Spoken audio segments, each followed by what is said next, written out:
AITA for not stopping my husband from asking for a paternity test and leaving him after. I, 32F, have been married to my husband, Ben, 35M, for 7 years. We met in college, and we were both each other's first serious relationships. Everything in our relationship has been good up until this point. We have a 4-year-old son, Theo, and honestly, we had the kind of marriage that a lot of people envied. Ben is a good guy, kind-hearted, funny, and hardworking. He's a great father, and I've always trusted him completely. We've built a life together with a stable home, financial security, and shared goals. We don't fight much, and when we do, we always work things out.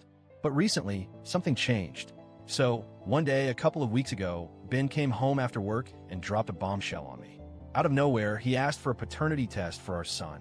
I was stunned. I couldn't believe what I was hearing. We were sitting at the dinner table when he casually said, "I think we need to get a paternity test for Theo."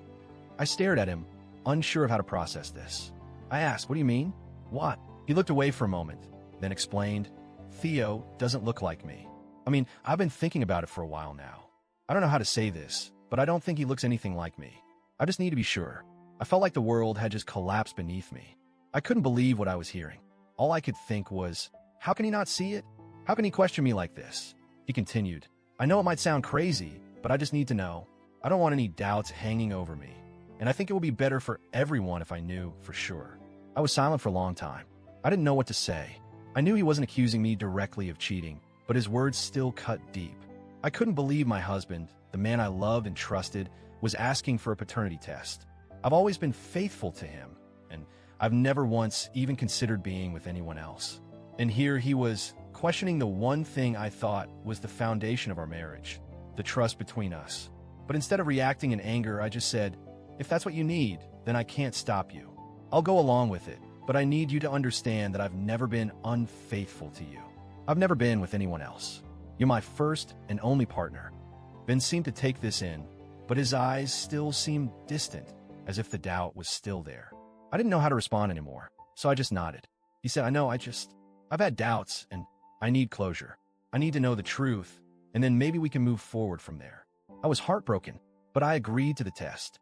I couldn't stop him, and I didn't want to appear defensive or overly sensitive.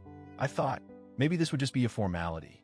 He'd take the test, get the result, and we could move on.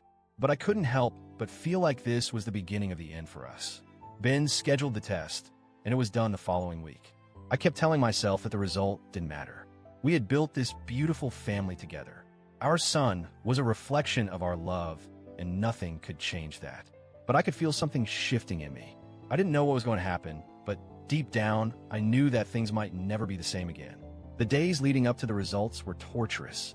Ben kept acting like everything was normal, but I could see the nervous energy in him.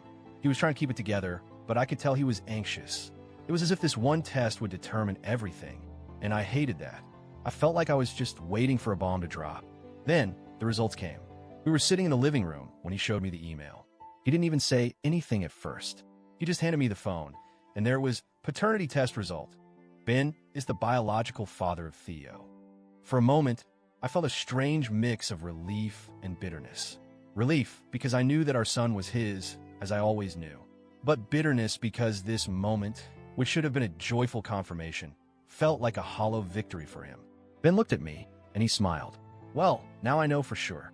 He's mine." I didn't know how to respond. What was I supposed to say? Congratulations? I couldn't find the words. Instead, I just said, "Congrats.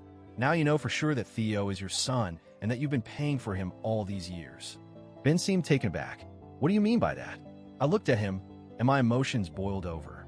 If you had any doubts about me or our son, then I guess that's it. You got the answer you were looking for. But if you think I would ever cheat on you, then maybe this marriage isn't worth saving. Maybe we shouldn't be together anymore. Ben's face changed. His smile faded, and he looked at me with confusion and hurt. "What are you talking about?" This was just about getting closure. Closure? I snapped, feeling the anger rise. "No, Ben, this wasn't just about getting closure. This was about you doubting me, doubting everything we've built together. This was about you thinking I'm a liar, a cheater, and I can't live like that. If you think I'm capable of that, then we shouldn't be together." He took a step forward, his voice pleading. "Come on, don't do this. I'm sorry. I didn't mean to hurt you. I just needed to know. Please, don't leave. This is just a misunderstanding." But I was already done. I couldn't stay in a marriage where the trust was shattered. When my husband, the man I loved, thought I could betray him like that. I gathered my things, packed up Theo's bag, and left. We went to a hotel, and I haven't gone back since. It's been a few days now, and Ben has been calling and texting nonstop. He keeps apologizing, saying he never meant to hurt me. He says he was just trying to be sure and that I should have stopped him from taking the test if it bothered me so much. He even accused me of being a bratty child and ruining everything. But I don't think I'm the one ruining everything. I didn't ask him to question me. I didn't ask for any of this. He's the one who decided that our son's paternity needed to be tested, and now that the results came back, he's acting like I'm the one who overreacted.